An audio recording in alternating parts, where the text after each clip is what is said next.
He knows when you're sleeping. He knows when you're awake. He knows if you've been bad or good, so be good for goodness sake. Oi pessoal, eu sou a Duda e hoje a gente vai conversar sobre um livro super natalino há muito tempo, né? Há várias décadas, desde o século XIX, de 1843, precisamente quando o livro foi publicado. E eu acho que vocês já sabem do que eu estou falando, até porque o título do vídeo está aqui embaixo, que é um Cântico de Natal, do Charles Dickens. Bom, não só vamos falar sobre o livro, esta versão aqui da Landmark, como vamos falar também desta HQ publicada pela LPM, que é uma adaptação também do livro de Charles Dickens, com apoio da Unesco. Mas vamos começar falando sobre o livro. Bom, eu vou primeiro falar sobre a história, depois eu converso com vocês sobre a edição, ok? Eu sempre quis muito ler este livro, eu já tinha escutado essa história do Christmas Carol, né, os fantasmas de Scrooge e etc, várias vezes na minha vida, porque é uma coisa que a gente meio que cresce sabendo, porque tem muitas adaptações, é uma história muito famosa, então eu já conhecia a história, mas fazia muito tempo que eu não via nenhuma adaptação e eu estava muito curiosa para ler. E daí eu ia ler no Natal do ano passado, deixei pra ler no Natal deste ano, porque eu acho que é uma leitura muito natalina pra gente entrar no clima, né, o espírito do Natal. E ele conta, eu acho que todo mundo já conhece, mas vou falar brevemente, fala sobre o Sr. Scrooge, que é um velho muito ranzinza, muito chato, sovina, ele só pensa em dinheiro, só pensa em enriquecer, ele trata as pessoas muito mal, ele trata seu funcionário, seu único funcionário muito mal, ele trata o seu único sobrinho muito mal, então é um homem muito solitário também. E na noite de Natal, o sobrinho dele vai lá chamar para um jantar e ele não quer ir porque ele acha o Natal a maior baboseira do mundo. Então, quando ele chega em casa sozinho, ele recebe a visita de seu sócio, que já havia morrido há 7 anos. E ele fala que algo muito ruim o espera, porque ele tá tendo uma vida muito ruim. Então, ele vai colher esses frutos depois da morte, né? Então, esse fantasma avisa para ele que ele irá receber a visita de 3 fantasmas. O fantasma do Natal passado, o fantasma do Natal presente e o futuro. Então, ao longo do livro, o Scrooge vai ter essas visitas e vai ser mostrado relembrado de algumas coisas do seu passado, para ver se ele consegue reativar esse espírito natalino, uma chama mais quentinha dentro dele. No presente, ele vai descobrir algumas coisas que ele não sabe, né, coisas que ele não vê, então ele vai ver algumas coisas que estão acontecendo e vai se conscientizar um pouquinho mais do futuro, né, como será o futuro dele caso ele não mude. Isso não é nenhum spoiler, gente, essa história é básica, imagino que todo mundo já saiba. Mas o legal é você acompanhar essa jornada do Scrooge, essa mudança de dentro do Scrooge, que foi uma coisa que eu achei muito natural no livro, porque ele é muito ruim assim no início, e dele passar dessa mudança pro final para ser uma pessoa melhor, que é óbvio que isso vai acontecer, né, porque a gente já sabe. Então, o fato disso acontecer tem que convencer o leitor, porque não pode ser uma coisa simplesmente assim jogada, só porque ele sabe que alguma coisa muito ruim vai acontecer, ele fingir mudar. De jeito nenhum, a gente percebe algumas coisas que os fantasmas vão mostrando pra ele, tocam o coração dele, a gente se sente comovida, a gente percebe o quanto ele se sente comovido e o quanto ele percebeu como ele estava errando. Ele nem sempre foi esse tipo de pessoa, ele se tornou com o tempo.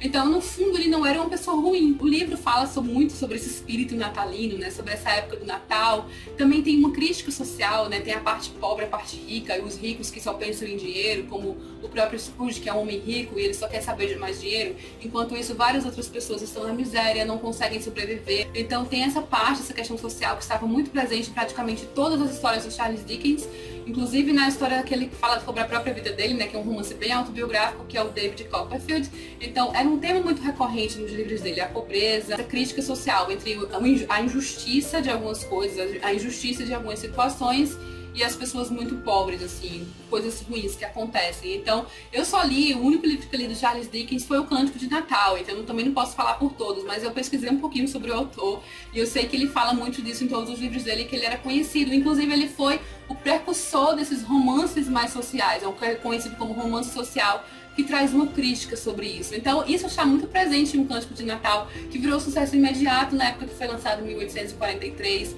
e ainda é um sucesso até hoje. Gente, eu tô achando meio ruim ficar meio... Uma das coisas, um dos motivos pelo qual eu não gosto de gravar nesse cenário é que eu tenho medo que a estante fique mexendo e o vídeo fique ruim por causa disso. Então, eu tô tentando não me mexer muito, eu espero que não saia ruim. Mas enfim... Então é um livro perfeito para se ler na época do Natal, porque ele tenta resgatar todo esse espírito natalino, uma época em que muitas pessoas não têm muito o que agradecer, porque vivem na miséria, vivem com muitas coisas ruins acontecendo o tempo todo, mas elas sabem o que existe de bom na vida, então elas dão valor às pequenas coisas, à família, elas sabem que elas têm muito a agradecer, mesmo que muitas coisas ruins aconteçam na vida delas. E isso em relação ao livro, né? E a forma como o Charles Dickens escreve também é muito boa. Daí eu vou passar para a questão da edição. E essa edição é terrível, gente. Eu não queria falar tão mal dela, mas eu não tenho nada de bom a falar a respeito dessa edição. A minha única ressalva é que, como ela também contém a história em inglês, você pode simplesmente ignorar a versão em português e passar para a versão em inglês, se você quiser.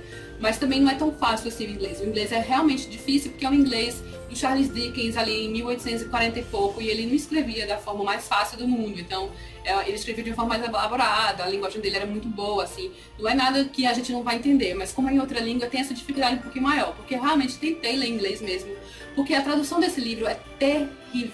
Eu nunca vi uma tradução tão ruim na minha vida. Eu já vi algumas pessoas reclamando da tradução da Landmark, mas assim, eu nunca tinha percebido, porque o único livro que eu tinha lido da Landmark, eu não tinha sentido dificuldades.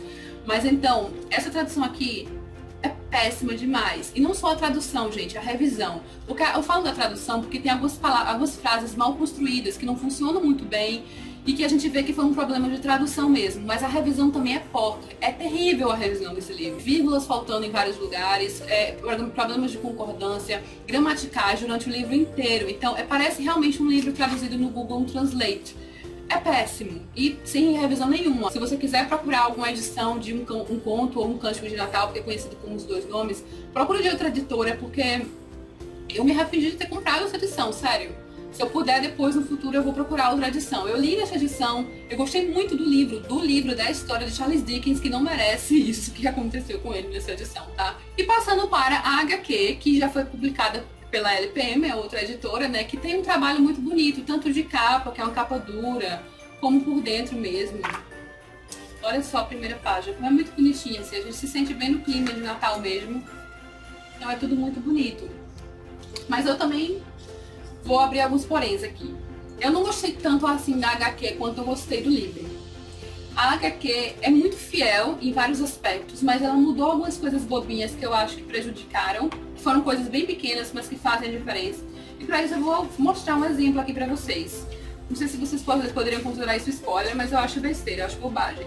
Por exemplo, quando o fantasma do presente vem visitar o Scrooge, ele mostra a vida do funcionário dele, né? Como ele vive na pobreza, ele tem um filho pequenininho que tem uma deficiência, então ele não consegue andar muito bem, ele é muito doente.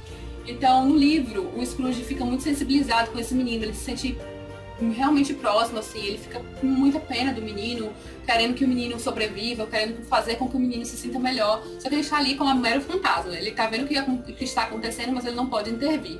Então, ele no livro fala que o que vai acontecer com o pequeno Tim, ele vai sobreviver, então o fantasma vai falar para ele que o pequeno Tim vai morrer, caso nada seja feito, né, que o futuro dele é morrer.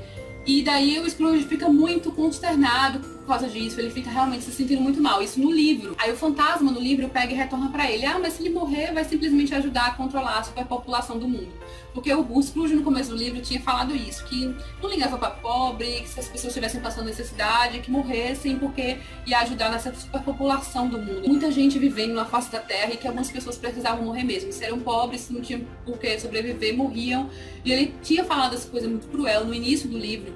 Então o fantasma do livro solta isso de volta pra ele. Então ele se percebe o quanto ele estava sendo cruel quando o fantasma retorna isso pra ele a respeito do pequeno Tim. Já no livro, por exemplo, quando isso acontece, o Scrooge retorna pra ele, ora essa, e daí? Se ele morrer, vai ajudar a controlar a superpopulação. Então, gente, no livro, o próprio Scrooge repete essa crueldade que ele falou. O fato dele ir se regenerando aos poucos, então, à medida que os fantasmas vão mostrando algumas coisas pra ele, é o que torna tudo muito real. Porque ninguém vai mudar de uma hora pra outra, né? Então, como é uma coisa muito rápida, a gente compra mais essa ideia de que ele está mudando no livro, porque a gente percebe que ele está se sensibilizando por tudo que ele está vendo. Isso entre esses dois livros é uma grande diferença, porque o Scrooge fala a mesma crueldade que ele falou antes, ele repete quando o fantasma está lá com ele. Aí vem aquela mudança no final, que eu achei muito corrida. Outra coisa que eu não gostei do livro não, da HQ, né, gente? Outra coisa que eu não gostei da HQ é que, assim, ao mesmo tempo que é bonita a ambientação, as cores que eles usaram, achei tudo muito clima de Natal. eu acho que as feições dos personagens foram muito embrutecidas. Então, eu não consegui entrar muito no clima da história quando uma família inteira estava falando de uma coisa tão emocionante, eles estavam precisando de um momento mais sensível, um momento mais dramático, e todos estão com uma cara super embrutecida de pessoas bem chatas.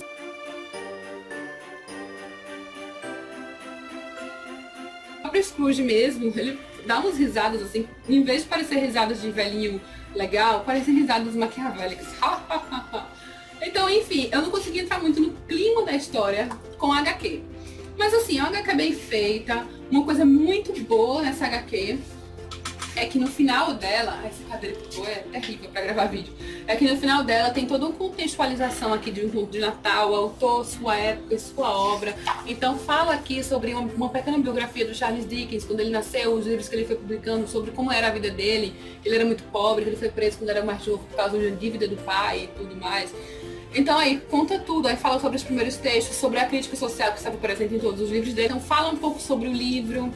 Fala aqui depois sobre o Natal, contextualizando o Natal, que a gente sabe que o Natal que tem essa questão de Jesus, mas nós sabemos que Jesus não nasceu no Natal, a Igreja Católica também sabe disso, foi mais uma data que eles escolheram para colocar lá. Então tem costumes religiosos e costumes pagãos de Natal, né, que é a questão, inclusive, da árvore de Natal, do Papai Noel e tudo isso. Então nada disso é religioso, é mais costumes pagãos mesmo, e não era muito bem visto pela Igreja antigamente. Então traz toda essa contextualização, que é muito interessante depois de a gente ler uma história sobre o Natal, esse contexto atrás. Então eu gostei da HQ nesse sentido, mas eu não consegui me sentir muito no clima da história não. Ainda bem que eu li o livro primeiro, porque o livro realmente conseguiu me emocionar em algumas cenas. Eu fiquei sensibilizada, fiquei triste, feliz também. Então eu consegui sentir esse clima todo natalino e de festividades e alegrias e tristezas e tudo mais com o livro. E com a HQ eu fui uma mera espectadora, passando por cima e sentindo o contrário, quase, em algumas cenas, por causa das feições dos personagens muito estranhos.